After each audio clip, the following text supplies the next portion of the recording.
स्वामी समर्थ, श्री स्वामी समर्थ। तू अवधूता सतजननाथा शल्य विघाता, श्री स्वामी समर्थ, श्री स्वामी समर्थ। अवधूत चिंतन श्री गुरुदेव दत्त, श्री स्वामी समर्थ।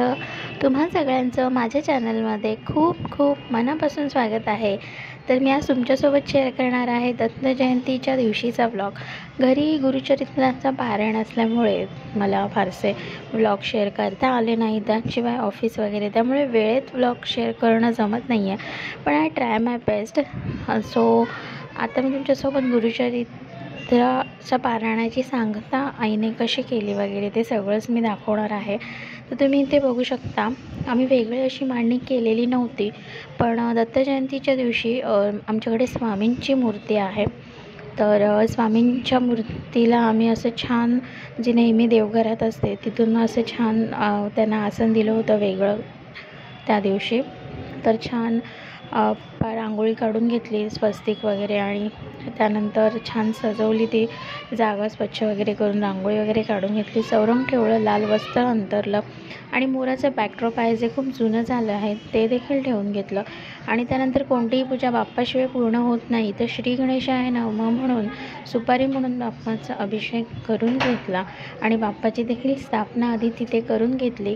आणि ह्या सगळ्या अगोदर दिवा प्रज्वलित केला होता, कारण ही सगळी पूजा दिव्याच्या साक्षीने आपल्याला करायची असते। तो अशा प्रकारे बाप्पाची देखील स्थापना करून घेतली, तुम्ही बघू शकता। आणि त्यानंतर स्वामींना अभिषेक वगैरे करून घेतला, आणि तुम्ही ही बघू शकता, ही आहे माझी स्वामींची मूर्ती। मला सगळ्यांनाच ही मूर्ती खूप आवडली। मला बरेच प्रश्न होते की मूर्ती कुठून घेतली, तर आम्ही अक्कलकोटला जेव्हा गेलो होतो तेव्हा ही अक्कलकोट वटवृक्ष मंदिराच्या इथून आम्ही स्वामींची मूर्ती आणली होती।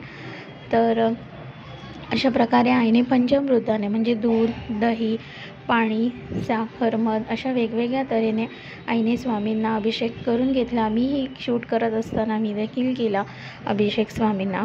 तर स्वामींचा हा अभिषेक श्री स्वामी समर्थ या षडाक्षरी मंत्राच्या उच्चाराने करायचा असतो, आणि असं अजिबातच नाही आहे की पंचामृताने, दूध, दही, साखर किंवा असं काही, पण आपल्याकडे जे आहे अवेलेबल आपण त्याने करू शकतो। अगदीच काही नाही, तर फक्त पाण्याने अभिषेक केला तरी देखील चालतो।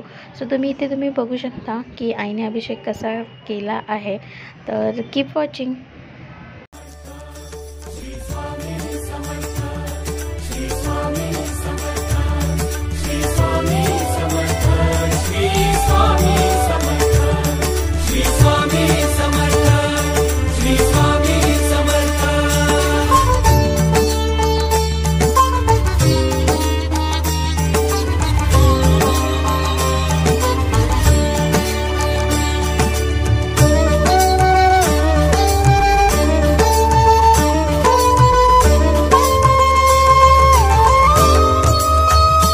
तुम्ही पाहिलं, पंचामृतानंतर आईने स्वामींना चंदनाने देखील अभिषेक करून घेतला। आमच्याकडे चंदन पावडर आहे, ती अतिशय छान आहे, तिचा सुवास खूप दरवळतो, आणि मूर्त्या ज्या असतात आपल्या देवांच्या त्या खूप स्वच्छ निघतात।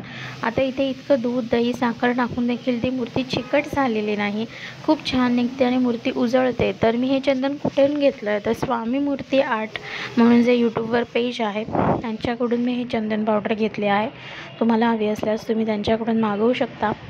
सो असं स्वामींना छान अंघोळ आणि अभिषेक करून झाल्यानंतर स्वच्छ वस्त्राने पुसून घेतलं, त्यांना स्नानबंद केलं, आणि त्यांची अशी छान जमेल तशी सजावट करून घेतलं, त्यांना वस्त्र परिधान केलं। माझ्याकडे जे तुम्ही सुरुवातीला मी दाखवले दागिने, ते दागिने स्वामींना परिधान करून घेतले। सगळं सामान अगोदरच काढून ठेवलेलं, म्हणजे स्वामींचं वस्त्र, त्यांना घालण्यासाठीचे ते जे दागिने होते वगैरे ते। आणि अशा प्रकारे स्वामींची स्थापना केली, पाणी ठेवलं, खडीसाखर म्हणून ठेवली, आणि मोदक होते आमच्याकडे, पप्पांनी आणले होते, तर कंदी पेढे म्हणतो आपण ज्यांना, ते ठेवले, एक फळ ठेवलं, आरती करून घेतले आईने आणि मी, आणि माझं स्वामीचरित्र सारामृताचं पारायण झालं होतं। आणि एकीकडे गुरुचरित्राचं देखील आई घालून होती, तुम्ही बघू शकता। सो आणि ही आहे माझी दाराबाहेर काढलेली रांगोळी, जी खूप खूप सुंदर वाटत होती।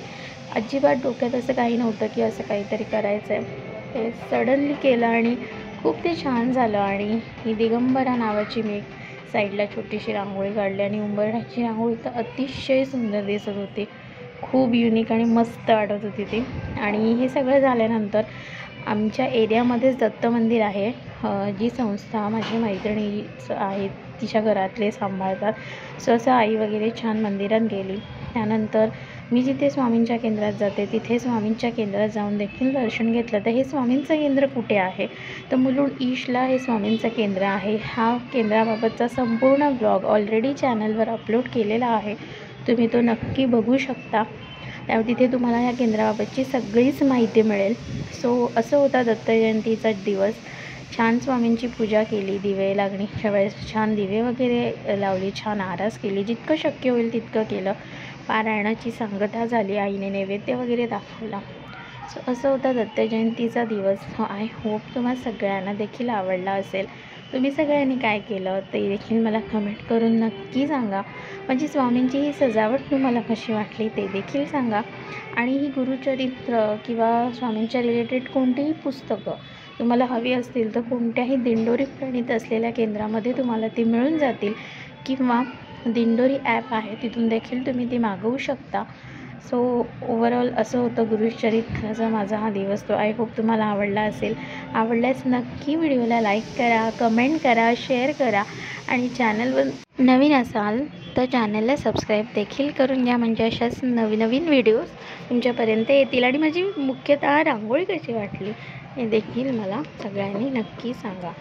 आणि तुम्हा सगळ्यांना ओढ लागली ती मार्गशीर्ष गुरुवारच्या देवी आईला साडी कशी नेसवायची, वस्त्र कसं परिधान करायचं, तर तो व्लॉगसुद्धा मी लवकरच चॅनलवर 1-2 दिवसात किंवा उद्यापर्यंत अपलोड करेन.